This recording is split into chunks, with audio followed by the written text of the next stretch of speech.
I'm Marais. I work at Essendon Fields in the aviation management team. Essendon Fields takes safety and compliance very seriously. It's our number one thing that we focus on.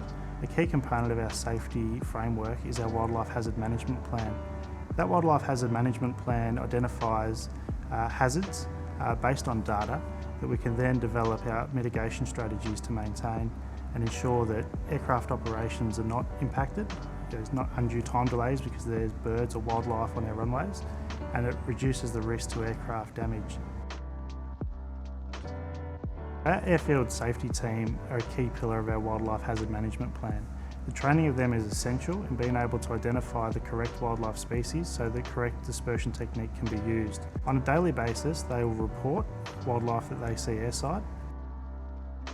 The reactive measures include wildlife dispersion. There's a number of techniques that we use for that, but by far the most eye-catching and the one that gets the public's attention is the use of the stock whip.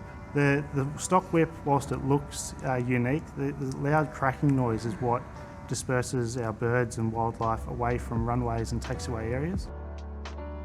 So some of the preventative measures we do to reduce the attractiveness for wildlife. Our annual maintenance plan includes mowing and weed spraying. The mowing is really important to keep our grass around the airfield low. There's a regulatory requirement around runways for that to occur, but we include this across the whole airfield to reduce the attractiveness for birds.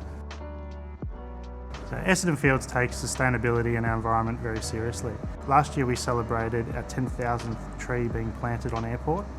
An important factor for airports when we're doing new vegetation is making sure that we choose species that aren't wildlife attracting.